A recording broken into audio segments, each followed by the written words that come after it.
नमस्कार।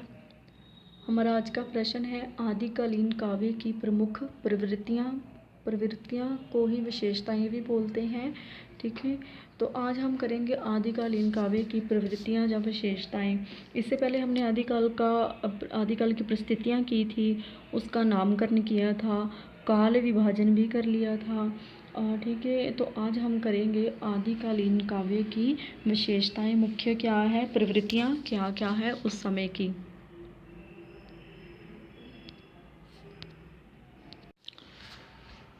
हिंदी साहित्य के आदिकाल में राजपूत राजाओं के आश्रित चारण कवियों द्वारा निर्मित काव्य चारण काव्य कहलाता है। ठीक है, चारण काव्य किससे बोलते हैं?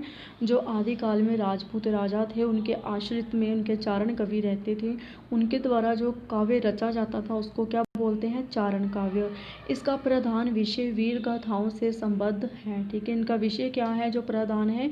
इसमें वीरों की गाथाओं का ही चित्रण किया गया है, अतः से वीर गाथा काव्य भी कहते हैं। राज्याश्रित कवियों द्वारा लिखे साहित्य को ही राज्याश्रित काव्य धारा भी कहा जाता है, क्योंकि जो राजा के अधीन अर्थात संरक्षण में रहकर कविता लिखते थे, काव्य रचना रचते थे, साहित्य रचते थे, इसीलिए इनको राज्याश्रित कवि भी कहा जाता है।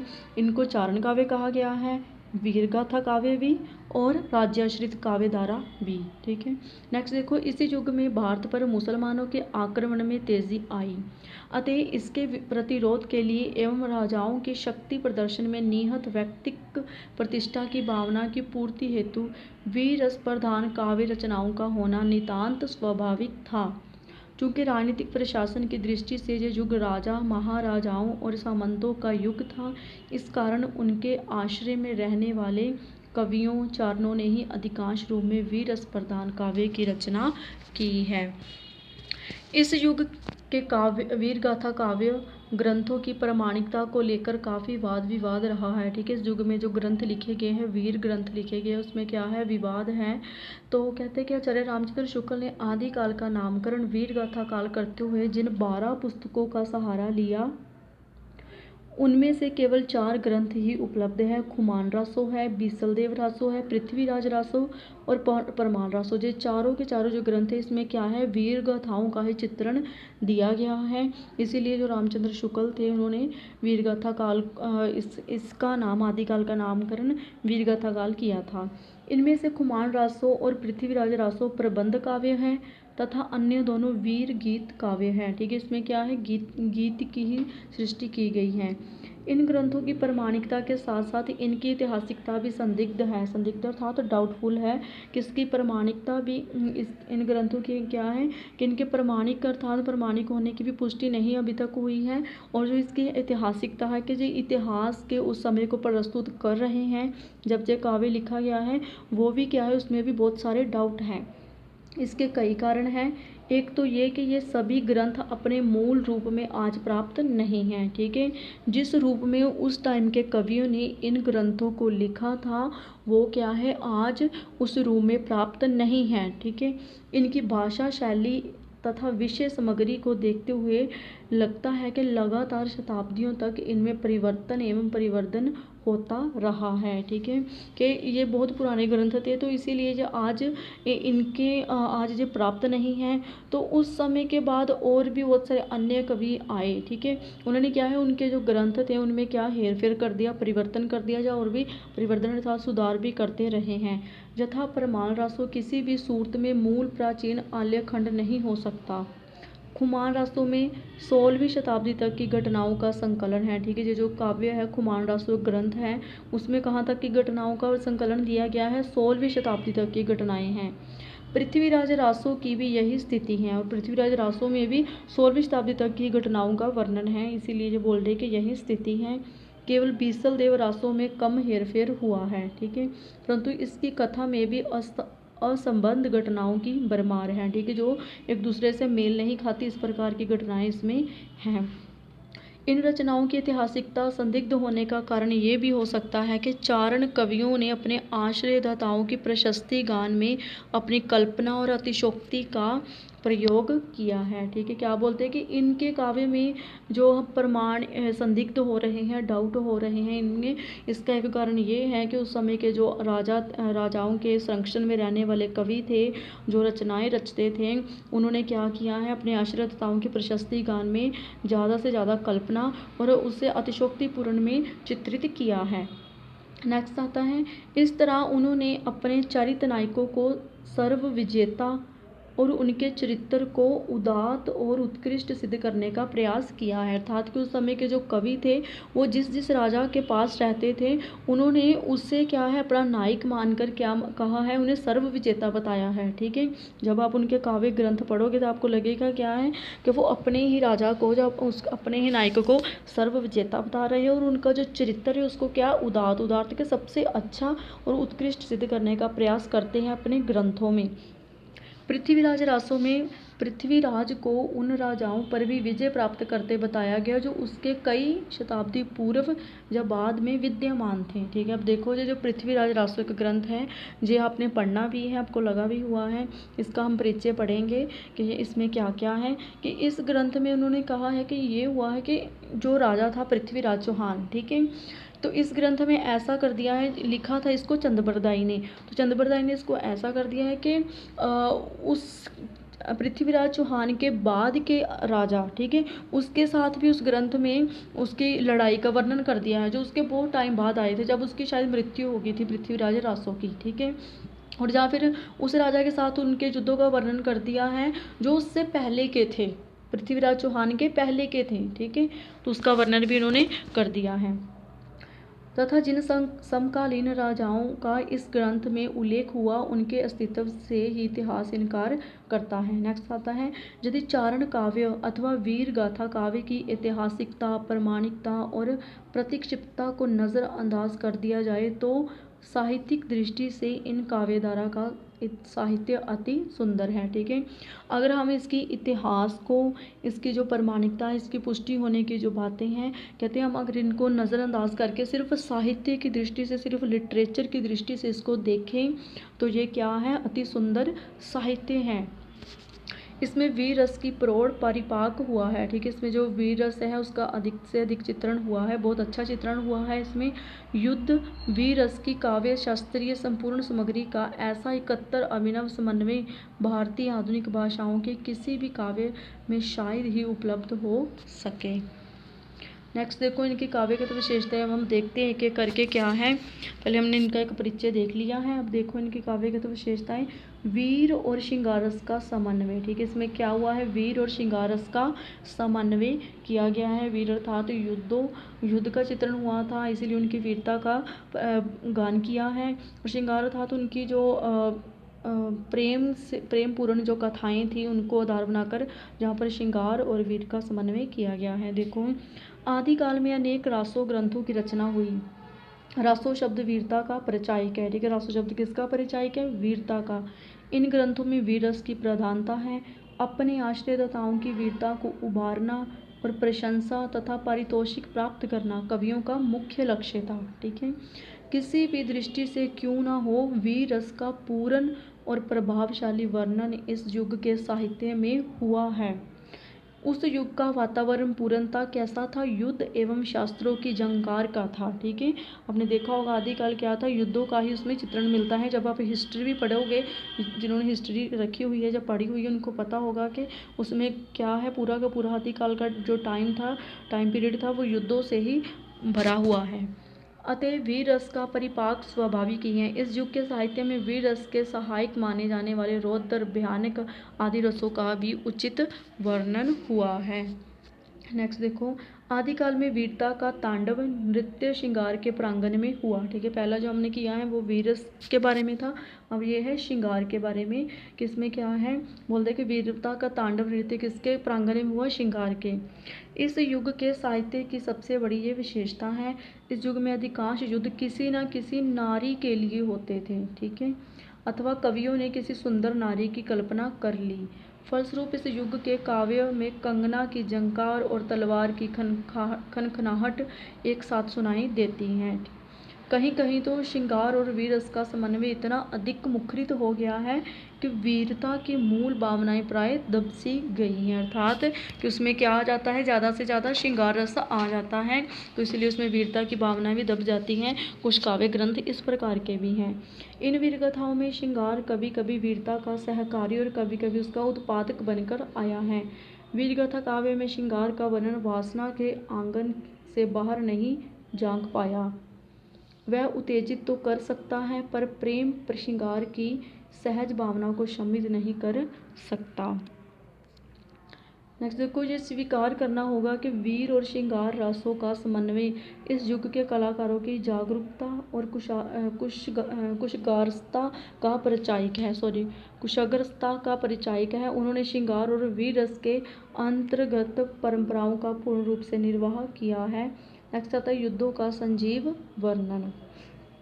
वीर गाथा काव्य या चारण काव्य में युद्धों और युद्धों के काम आने वाली सामग्री का संजीव वर्णन हुआ है। वीरता और युद्धों की प्रमुख प्रवृत्ति के कारण इस संजीवता का रहस्य स्पष्ट है। इस युग का कवि क्या था? राज्याश्रित था, राजा के आश्रित में रहता था। राज दरबारों में नित्य युद्ध की चर्चा होती रहती थी। दूसरे कवि लोग एक हाथ में कलम और दूसरे हाथ में तलवार रखते थे, अर्थात कि जो कवि थे वो भी युद्ध का हिस्सा होते थे, वो भी युद्ध जाकर लड़ते थे। ठीक है, प्राय युद्धों में भाग भी लिया करते थे, अतः उनके युद्ध वर्णन में संजीवता का आना स्वाभाविक था। इस युग के कवियों ने चूंकि स्वयं युद्ध में भाग लिया था, अतः युद्ध के साथ साथ प्रयुक्त सामग्रियों के संजीव वर्णन में भी सजीवता स्वाभाविक रूप में से आ गई। हिंदी साहित्य में ऐसा संजीव वर्णन अन्य कोई कवि ना कर सका। केवल रीतिकालीन कवि भूषण की कविता में ऐसी झलक अवश्य देखने को मिलती हैं। चतुरंगनी सेना की साज सज्जा, दोनों एक समान प्रबल दलों की गुत्थम गुत्थी तथा दर्पपूर्ण शब्दावली, सेना प्रस्थान, अति प्रहार एवं शास्त्रों की जंकार और शत्रु पक्ष के पलायन का प्रभावपूर्ण चित्रण इस युग के काव्य की प्रमुख विशेषता है। ये जो जितनी भी विशेषताएं बताई गई, ये सारी की सारी क्या है? युद्ध के वर्णन की विशेषता है। संजीव शब्द गुम्फ, वीर रस तथा तदनुकूल ओज गुण और गौड़ी वृत्ति का पोषक है। नेक्स्ट देखो, सामंती जीवन और सभ्यता संस्कृति का संजीव चित्रण। उस समय का जो सामंती जीवन था, सामंती जीवन अर्थात जो राज दरबारों का जीवन था, उनकी जो सभ्यता और संस्कृति थी उस समय की, उसका भी चित्रण इनके ग्रंथों में मिलता है। देखो, चारण काव्य अथवा वीर गाथा काव्य में सामंती जीवन और सभ्यता संस्कृति का भी संजीव चित्रण हुआ है। इसकी प्रत्येक क्रिया प्रतिक्रिया का संजीव वर्णन उनके काव्य में देखने को मिलता है। इस युग के कवि क्योंकि राज दरबारों तक ही सीमित थे, अतः उन्होंने सामंती जीवन को बहुत निकट से देखा था। पृथ्वीराज रासो ऐसे चित्रों से भरा पड़ा है। ठीक है, क्योंकि जो इस समय के जो कवि थे वो सिर्फ और सिर्फ राज दरबारों में ही रहते थे। उन्होंने उनका ही जीवन, राजा लोगों का ही जीवन बहुत सामने से अर्थात समीप आकर देखा था, इसीलिए उन्होंने उनके ही जीवन का चित्रण किया है, उनकी सभ्यता संस्कृति का चित्रण किया है। जो साधारण लोग थे, राज दरबारों के बाहर के लोग थे, उन लोगों का इन्होंने चित्रण नहीं किया है, क्योंकि ये राज दरबारों में रहते थे इसीलिए। नेक्स्ट देखो, सामान्य जनजीवन के चित्रण का अभाव। ये आगे वही बात कि सामंती राजतंत्रवादी परंपराओं वाले इस युग में आम आदमी का राजाओं, सामंतों और आज्ञाओं का आंख मूंदकर पालन करने के सिवा अन्य कोई मान और मूल्य नहीं था। ऐसी दशा में राज्याश्रित कवि जन साधारण की ओर ध्यान देते तो कैसे? ठीक है, जिन्होंने कारण बताया है। फलस्वरूप जनजीवन इस काल के काव्य में कहीं भी उभर कर नहीं आया। जनजीवन अर्थात जो साधारण लोग थे, उनका जीवन, उनके प्रति उन्होंने कुछ भी नहीं लिखा, क्योंकि ये राज दरबारों में ही रहते थे और राजा लोगों के बारे में ही लिखते थे। ठीक है, बस उसकी एक झलक मात्र ही उसमें देखने को मिलती हैं। जीवन समाज के प्रति दायित्व निर्वाह में इस युग के कवि पूर्णतः असफल रहे हैं, अर्थात समाज का चित्रण इन्होंने नहीं किया, इस कारण से ये सामाजिक जीवन के प्रति असफल हैं। नेक्स्ट आता है आश्रयदाताओं की अतिशुक्तिपूर्ण प्रशस्ति। ठीक है, अतिशुक्तिपूर्ण करना अर्थात बढ़ा चढ़ाकर उनका चित्रण करना, प्रशस्ति अर्थात प्रशंसा करनी। आश्रयदाता अर्थात जिसके संरक्षण में रहते थे, जिस भी बादशाह या राजा के संरक्षण में कवि रहते थे, उनकी जो प्रशंसा है बढ़ा चढ़ा कर ये करते थे। देखो, चारण कवियों को अपने आश्रयदाताओं से अनेक प्रकार की जागीरें और उपाधियां आदि प्राप्त होती थीं। इस कारण अपने आश्रयदाताओं को प्रसन्न करने के उद्देश्य से इन कवियों ने अपनी कल्पना और अतिशयोक्ति के बल पर अपने आश्रयदाताओं के चरित्र को अधिक उदात्त और उत्कृष्ट चित्रित किया। उन्हें अपनी आजीविका के लिए ये सब करना पड़ा। इसी उद्देश्य से उन्होंने अनेक युद्धों के लिए उत्तरदायी किसी न किसी सुंदर नारी की कल्पना की। ठीक है, इन्होंने उत्तरदायी किसको माना? कोई किसी न किसी नारी को युद्धों के लिए उत्तरदायी माना था, और इसीलिए उन्होंने नारी की कल्पना की थी अपने काव्य में। क्योंकि वीरों को युद्ध के उपरांत विश्राम काल में मन बहलाने के लिए प्रेम की आवश्यकता होती है, इसलिए चारण कवियों ने अपने आश्रयदाताओं के अनेक विवाह करने की गाथा भी कही है। ठीक है, ये आपने भी सुना होगा, उस समय के जो राजा थे, बादशाह थे, वो अनेक विवाह करते थे। तब हर विवाह युद्ध में विजय प्राप्त करने पर ही होता था। पृथ्वीराज रासों में चंद्रबरदाई ने पृथ्वीराज के 12 विवाह होने का वर्णन किया है। ठीक है, जो ग्रंथ है पृथ्वीराज रासो, जिसे कि चंद्रबरदाई ने लिखा है, उसमें चंद्रबरदाई ने पृथ्वीराज चौहान की कितनी शादियां होने का वर्णन किया है? 12 शादियां। ठीक है, नेक्स्ट आता है संकुचित राष्ट्रीयता। संकुचित अर्थात बहुत ही थोड़ी या बहुत ही छोटे रूप में उस समय की राष्ट्रीयता थी। अब देखो कैसे कि वीर गाथा काव्य या चारण काव्य के अध्ययन के उपरांत ऐसा प्रतीत होता है कि उस युग में राष्ट्रीयता का अर्थ संकुचित था। संकुचित अर्थात कि थोड़ा सा, सीमित नहीं था। ठीक है, असीमित था, छोटा था इसका भाग। कि राष्ट्र शब्द समुच्चय देश का सूचक न होकर अपने अपने प्रदेश एवं छोटे छोटे राज्यों तक का सूचक था। ठीक है, जिस प्रकार आज हम जो भारत में रह रहे हैं, अगर हम अपनी राष्ट्रीयता देखेंगे तो हम पूरे भारत के रूप में ही उसकी बात करेंगे। लेकिन उस समय क्या था, जो कवि लोग थे वो सिर्फ और सिर्फ अपने अपने राज्य तक सीमित थे। ठीक है, जैसे पंजाब स्टेट होगी, बिहार होगी, बस अपने अपने स्टेट तक वो सीमित होती थी उनकी राष्ट्रीयता। ठीक है, अजमेर और दिल्ली के राजकवि को कन्नौज, कालिंजर अथवा किसी अन्य राज्य के समृद्ध होने अथवा नष्ट होने का कोई सुख अथवा दुख नहीं था। एक राजा का आश्रय छोड़ देने पर संभवतः वह उस राज्य को पराया समझने लग जाते होंगे। ठीक है, उस समय के कवियों की बात कर रहे हैं। मिथ्याभिमान तथा प्रतिशोध भावना से पूर्ण उस युग के राजाओं से परिपालित कवियों की इस संकुचित वृत्ति पर ना आश्चर्य होता है और ना उनके प्रति घृणा के भाव जागृत होते हैं। हाँ, दुर्भाग्य पर अवश्य दया आती है। डॉक्टर श्याम सुंदर दास जी ने ठीक ही कहा है कि हिंदी के आदि युग में अधिकांश ऐसे ही कवि हुए जिन्हें समाज को संगठित तथा सुव्यवस्थित कर उसे विदेशी आक्रमणों से रक्षा करने में समर्थ बनाने की उतनी चिंता नहीं थी जितनी अपने आश्रयदाताओं की प्रशंसा द्वारा स्वार्थ साधन करने की थी। नेक्स्ट आता है कि उस युग के कवियों ने अपने आश्रयदाताओं की सेना में तो वीरता के भाव भरे। ठीक है, क्या है, जो समय के जो कवि थे उन्होंने क्या किया, जो आश्रयदाताओं के रहते थे, जिसमें भी बादशाह के जिस बादशाह के संरक्षण में रहते थे, उनकी जो सेना थी उनमें क्या थे, वीरता के भाव भी भरे। उनकी वाणी राष्ट्र के कोटि कोटि जनों में वीरता की भावना ना बर सकी। कारण इस युग वह कवि जीवन का कटा हुआ था। क्या है कि उस युग का जो कवि था वो जन जीवन से, साधारण लोगों से कटा हुआ था। वो सिर्फ और सिर्फ बादशाह के संरक्षण में ही रहता था और उनका ही गुणगान करता था। वो राष्ट्रभक्त नहीं, राजभक्त थे। ठीक है, उस समय के जो कवि थे वो राष्ट्रभक्त नहीं थे। किस प्रकार के भक्त थे? राजभक्त। स्टेट लेवल तक ही सीमित थे, पूरे के पूरे राष्ट्र तक सीमित नहीं थे, देश तक सीमित नहीं थे। नेक्स्ट आता है कल्पना, प्राचुर्य एवं ऐतिहासिकता का अभाव। कि इस युग के जो ग्रंथ हैं, रासो ग्रंथ जितने भी हैं, उसमें क्या है, कल्पना का प्राचुर्य था, अधिक से अधिक कल्पना थी, लेकिन जो ऐतिहासिकता थी उसका क्या है, अभाव है। देखो, इस युग के चारण कवियों ने अपने आश्रयदाताओं की प्रशंसा और पारितोषिक पाने के लोभ में उनके चरित काव्यों को अतिशयोक्तिपूर्ण कल्पना का सहारा लेकर लिखा।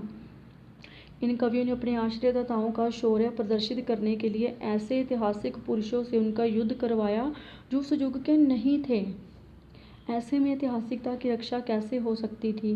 डॉक्टर श्याम सुंदर दास के अनुसार कुछ रचनाओं में तो इतिहास की तिथियां तथा घटनाओं का इतना अधिक विरोध मिलता है कि उन्हें समसामयिक रचना मानने में बहुत ही असमंजस होता है।